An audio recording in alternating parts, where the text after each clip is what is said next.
नमस्कार साथियों, आप देख रहे हैं बुंदेली दस्तक रणछोड़ टाइम्स। मैं हूं आपका देवेंद्र कौशिक। आज हमारे साथ स्टूडियो में आज के मेहमान हैं भारतीय जनता पार्टी के जिला उपाध्यक्ष धर्मेंद्र पाठक जी। आप पूर्व में अखिल भारतीय विद्यार्थी परिषद के स्वयंसेवक रहे। इससे पहले आप भारतीय जनता पार्टी युवा मोर्चा में जिला मंत्री, जिला उपाध्यक्ष, साथ ही भारतीय जनता पार्टी किसान मोर्चा में आप जिला महामंत्री एवं विभाग संयोजक रहे। आपका बहुत बहुत स्वागत है हमारे स्टूडियो में जी। कैसी यात्रा रही आपकी? आप विद्यार्थी परिषद से भी जुड़े रहे जी, तो कैसा सफ़र रहा आपका? बढ़िया रहा। हम लोग विद्यार्थी परिषद में 1998 में हम लोग कार्यकर्ता बने और तहसील प्रमुख रहे हम महरौनी के 4 वर्षों तक। उसके बाद युवा मोर्चा के जिला मंत्री रहे, जिला के उपाध्यक्ष रहे, फिर किसान मोर्चा के जिला महामंत्री रहे। किसान मोर्चा के जिला महामंत्री के बाद हमको पार्टी ने विभाग संयोजक बनाया, विभाग अध्यक्ष बनाया झांसी विभाग का। उसमें झांसी ग्रामीण, जालौन और ललितपुर 4 जिले आते थे। और उसके बाद हम क्षेत्रीय संयोजक रहे बुंदेलखंड क्षेत्र के, असंगठित श्रमिक प्रकोष्ठ के, जब उसमें बुंदेलखंड क्षेत्र था जी।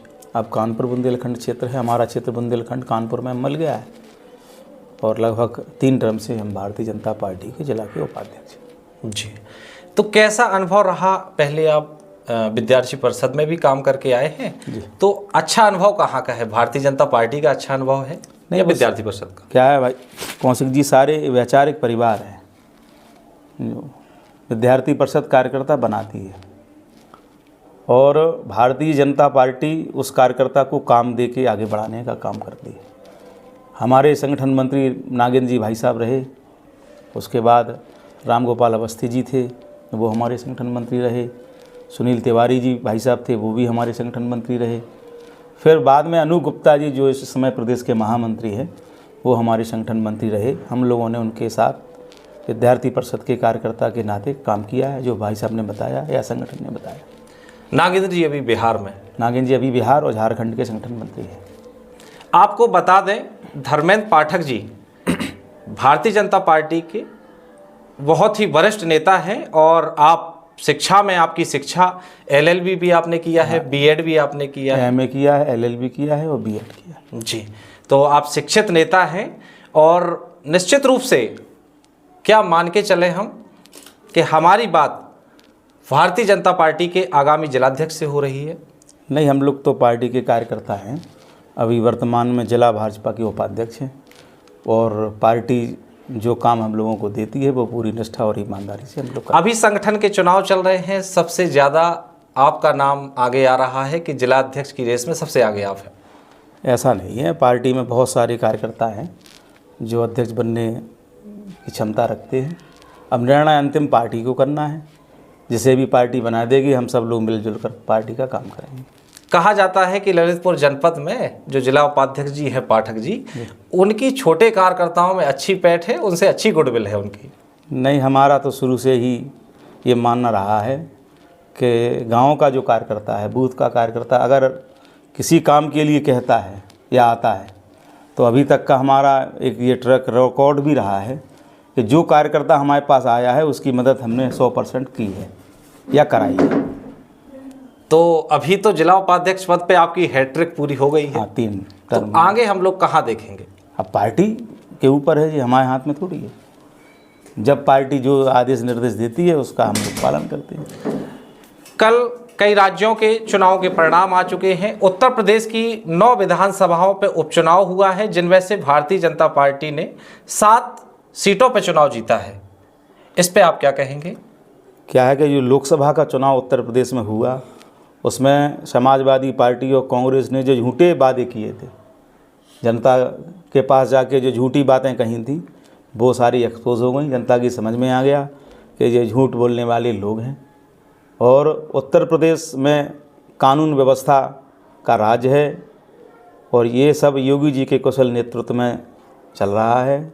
जो 9 में से 7 सीटें भारतीय जनता पार्टी ने जीती हैं, ये योगी आदित्यनाथ जी की जो सरकार है उसका जो प्रदर्शन है उसको जनता ने स्वीकार कर लिया है और आगामी 2027 के जो चुनाव आने वाले हैं आएंगे उसमें फिर से योगी जी के नेतृत्व में भारतीय जनता पार्टी की प्रचंड बहुमत की सरकार बनेगी। क्या आपको नहीं लगता है कि ललितपुर जनपद उत्तर प्रदेश में और बुंदेलखंड में सबसे पिछड़ा जिला है? यहाँ पे विकास होना चाहिए, यहाँ पे कई उद्योग लगने चाहिए, ऐसा होना चाहिए। ये आप लोग कह रहे हैं कि ये पिछड़ा जिला है, हम ये कहते हैं कि ये उत्तर प्रदेश का प्रवेश द्वार है। अगर कहीं से भी आप आएंगे इन भारत के किसी भी हिस्से से, और अगर आप उत्तर प्रदेश में जाना है तो ललितपुर से ही प्रवेश करना पड़ेगा। तो हम पिछड़े नहीं हैं, हम आगे वाले लोग हैं।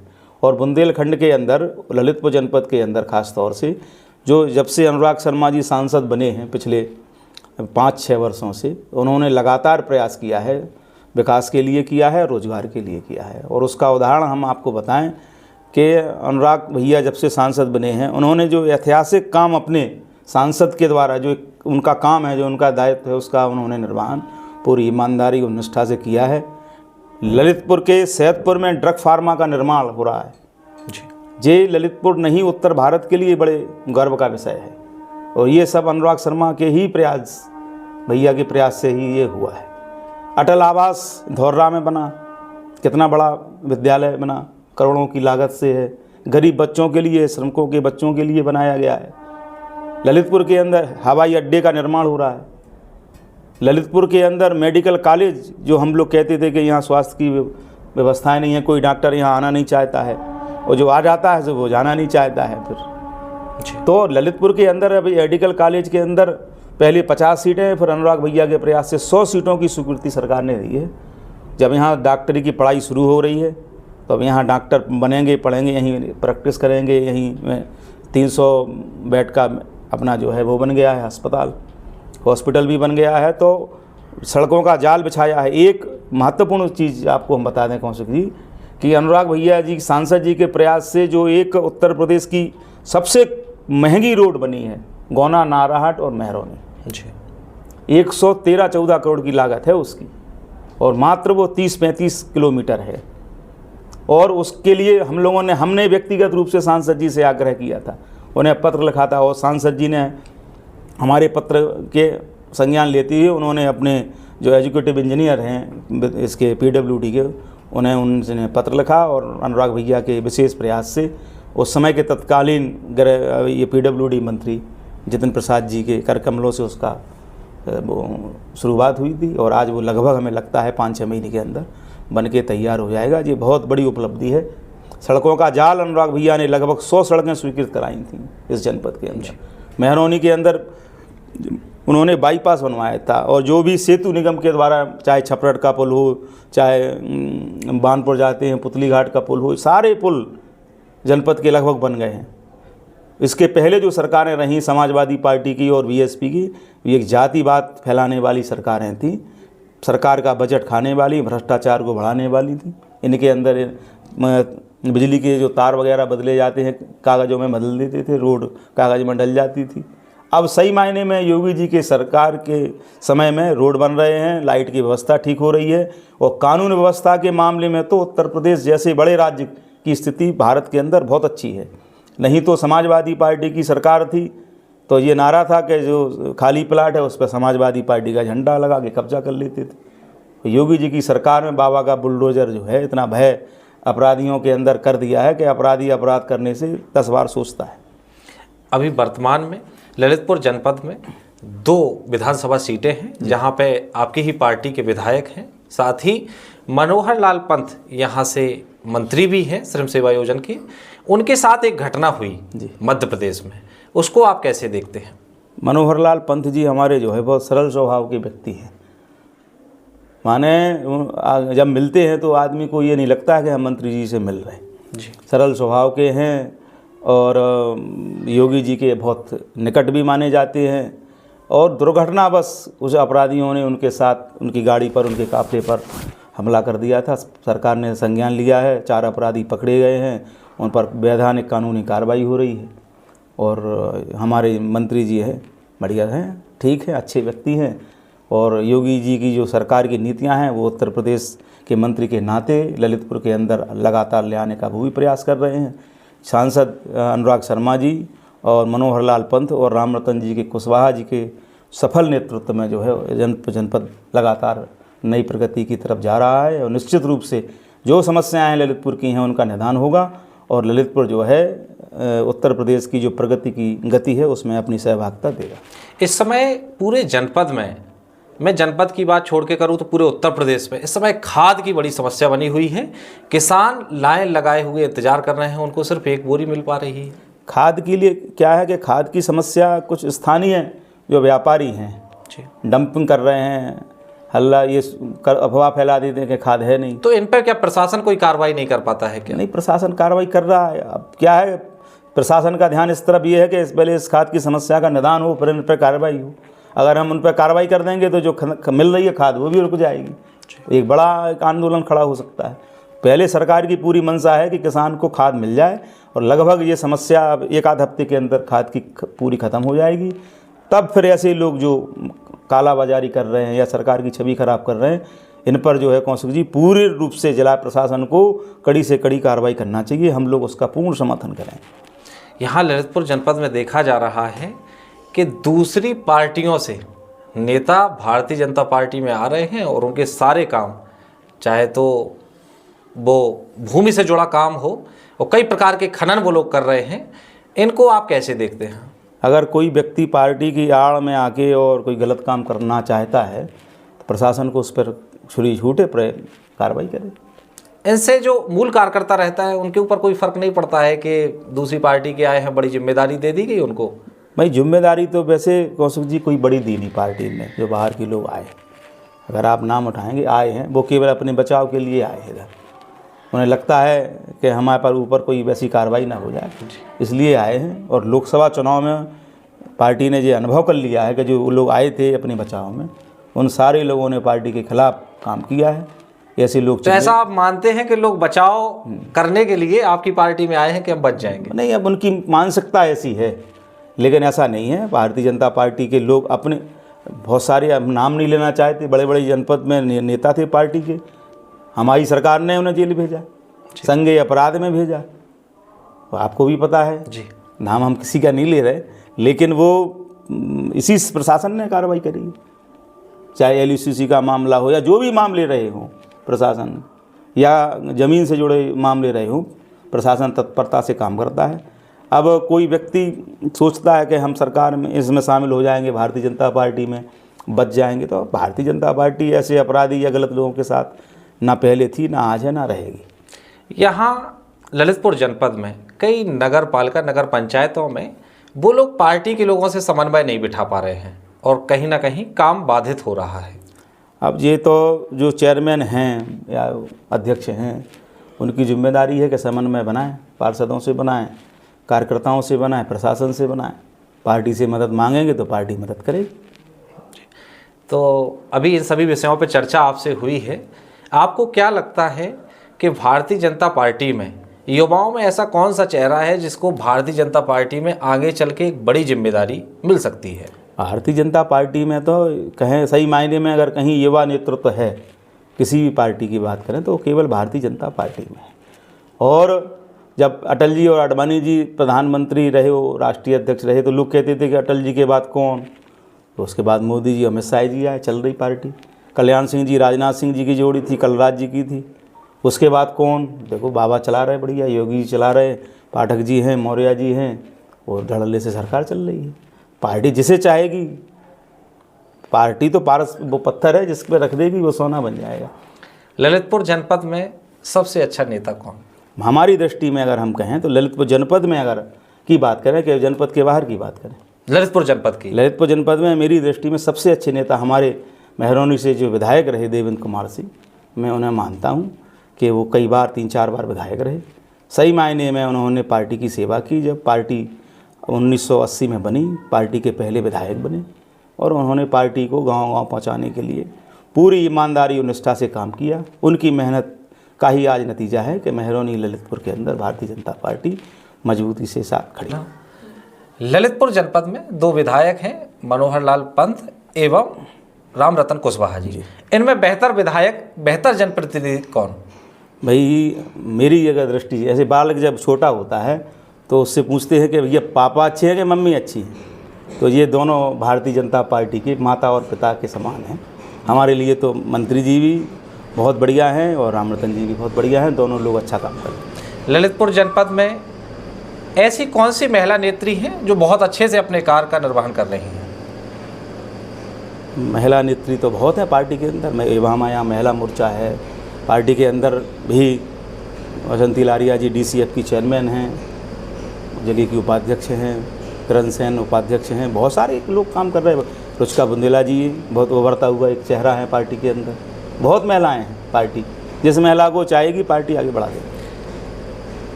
अभी वर्तमान में भारतीय जनता पार्टी के जो जिलाध्यक्ष हैं उनको आप 100 में से कितने नंबर देंगे उनके कार्यकाल को? मैं तो 100 में से 100 दूंगा। वो हमारे अध्यक्ष हैं और हम तो उनके उपाध्यक्ष हैं, हमारे बड़े भाई हैं। और अगर नंबर की बात है तो 100 में 100 ही देंगे, हम कम काहे को देंगे। ललितपुर जनपद में कहा जाता है कि पाठक जी एक ऐसे नेता हैं जो अपने कार्यकर्ताओं के लिए प्रशासन हो या कोई भी हो उनसे लड़ तक जाते हैं। नहीं, कई बार ऐसे मौके आए, मेहरौनी में भी आए, हम लोग रहते थे, अब हम ललितपुर में रह रहे हैं। भारतीय जनता पार्टी के कार्यकर्ताओं के लिए अगर हमारा मानना यह है कि कार्यकर्ता खुश रहे और अधिकारी परेशान रहे तब तो नेतागिरी है। और नेता और कार्यकर्ता परेशान रहे और नेता और अधिकारी प्रसन्न रहे तो भाई हमारा कार्यकर्ता इसी के दम पे तो पार्टी खड़ी है।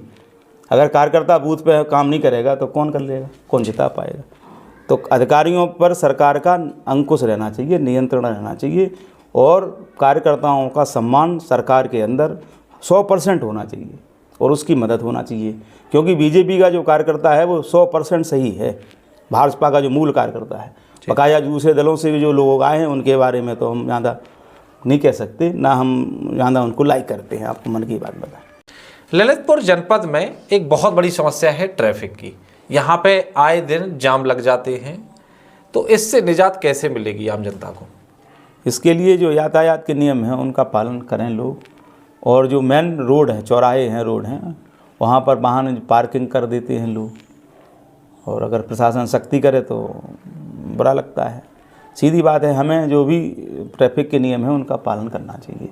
और वन वे है, आज की तारीख में यहाँ से जाना है, वहाँ से आना है। और बाज़ार के अंदर बहुत सारे दुकानदार या अन्य लोग, ठेला वगैरह, ये भी अतिक्रमण करते हैं। उनको भी कोई एक चिन्हित स्थान मिल जाए कि भैया आपको यहाँ बाज़ार लगाना है जी। और दूसरा ये है कि थोड़ा प्रशासन जो परिवहन विभाग के जो लोग हैं ये अपने मॉनिटरिंग करें।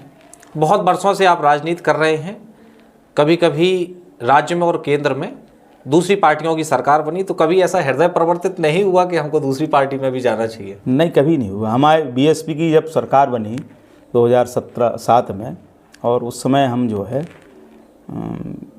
मेहरौनी विधानसभा में बड़े भैया देवेंद्र सिंह जी चुनाव लड़े थे। हम लोग उनका पूरा चुनाव लड़ रहे थे। जैसा वो बताते थे वैसा हम लोग करते।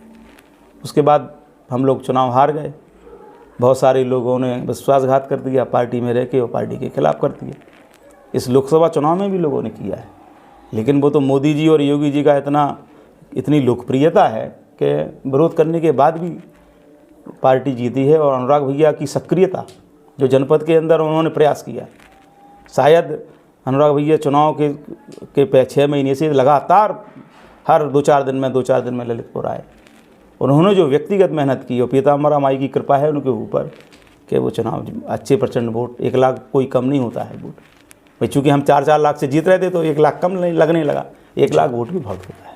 ये 1 लाख वोट और 4 लाख वोट की जब बात आती है तो एक आरोप आपकी पार्टी पर लगता है। अभी कल भी जब परिणाम आए तो कई लोगों ने आरोप लगाए, विपक्ष की नेताओं ने, कि भारतीय जनता पार्टी ने EVM में गड़बड़ कर रखा है। ये क्या है कि जहाँ ये हार जाते हैं वहाँ EVM दोषी है, और जहाँ जीत जाते हैं तो झारखंड में जीत गए हैं इस्तीफा देते हैं जी, हम गलत प्रकार से जीते। अगर झारखंड में सरकार बन गई आपकी तो सब लोग इस्तीफा देते हैं शपथ लेने के बाद, क्योंकि EVM ने सेट कर लिए थे। झारखंड में जिता दिया है और महाराष्ट्र में हरा दिया है। ये अपनी हार जो है, खीज जो है वो EVM पर उतारते। और ये जनता के अंदर कोई पॉजिटिव वे लेके या चुनाव लड़ने नहीं जाते, नेगेटिव। और नेगेटिव कब तक हम किसी को बेवकूफ़ बना सकते? जनता के अंदर मोदी बसे हैं, आपको बताएं। और उत्तर प्रदेश में बाबा का जो है जनता से कनेक्ट है दायरा। विपक्ष में ऐसा कौन सा नेता है जो आपको बहुत पसंद है? विपक्ष में हमें नेता जो पसंद हैं उनमें एक नेता थे चंद्रशेखर जी, वो हमें बहुत पसंद लगते जी। जब वो बोलते थे तो हम सुनते थे उनके पास। बकाया वर्तमान में ऐसा कोई नेता अभी नहीं है विपक्ष में जो हमें लगे कि हमें अच्छा लगता है। तो अभी ऐसी चर्चा चल रही है कि मोदी जी का टाइम पीरियड पूरा हो गया है, जो एक लिमिट होती है वो पूरी हो गई है, तो अगला प्रधानमंत्री कौन होगा? अभी नहीं, अगला चुनाव भी हम लोग मोदी जी के नेतृत्व में लड़ेंगे और मोदी जी हमें लगता है कि हमसे ज़्यादा फिजिकल फिट हैं और उम्र मायने नहीं रखती है, व्यक्ति का फिटनेस मायने रखता है। 20 साल का व्यक्ति 3 किलोमीटर नहीं चल पाता है जी। और मोदी जी इस उम्र में भी हवाई जहाज़ की पूरी सीढ़ियाँ दौड़ लगा के चढ़ जाती है। आज लाल किले से पूरे अभी 15 अगस्त को चढ़ गए, पूरी उतर के आए। उनके चेहरे से लगता नहीं है अभी, हमें लगता है कि मोदी जी अभी कम से कम 1-2 टर्म और भारत के प्रधानमंत्री बनेंगे, उसके बाद फिर देखा जाएगा क्या होता है। अभी हाल ही में 5 दिन पहले झांसी में एक घटना घटी। मेडिकल कॉलेज में 10 नवजात शिशुओं की मृत्यु हो गई, आग से जल के वो तड़प तड़प के मर गए। इसमें आप किसकी चूक मानते हैं और दोषियों पर क्या कार्रवाई हो रही है? अभी जो जानकारी आई है वो ये आई है कि शॉर्ट सर्किट से हुई, आग लग गई। प्रशासन ने, कर्मचारियों ने पूरी ताकत लगा के बचाने का प्रयास किया, लेकिन वो छोटे छोटे बच्चे थे, बड़े होते तो शायद इतनी बड़ी घटना ना घट पाती। वो नवजात ही थे तो उनके साथ ऐसी दुर्घटना हो गई। उसकी जांच हो रही है। डिप्टी मुख्यमंत्री जी हमारे पाठक जी आए थे, क्षेत्रीय सांसद अनुराग भैया ने भी कहा है कि दोषियों को बख्शा नहीं जाएगा, कड़ी से कड़ी कार्रवाई होना चाहिए और कार्रवाई जवाबदेही तय भी होना चाहिए जिससे आगे ऐसी कोई दुर्घटना ना घटे। ये बहुत महत्वपूर्ण मानव संवेदना से जुड़ा हुआ मामला है, ये राजनीति का विषय नहीं है। बच्चा किसी का भी हो, परिवार का व्यक्ति जिसका जाता है उसको अनुभव होता है उस बात का, उन पर कार्रवाई हो, किसी को बख्शे नहीं, कोई कितना भी ताकतवर हो या ना ताकतवर हो, एक बिल्कुल समदृष्टि रखकर उस पर वैधानिक कानूनी कार्रवाई होना चाहिए। तो ये थे भारतीय जनता पार्टी ललितपुर के वरिष्ठ नेता एवं भारतीय जनता पार्टी के जिला उपाध्यक्ष भी हैं। आप हैट्रिक पूरी कर चुके हैं जिला उपाध्यक्ष के पद पे और शायद चर्चा भी चल रही है कि अगले जिलाध्यक्ष भी हैं भारतीय जनता पार्टी के। तो आपका बहुत बहुत धन्यवाद हमारे साथ जुड़ने के लिए।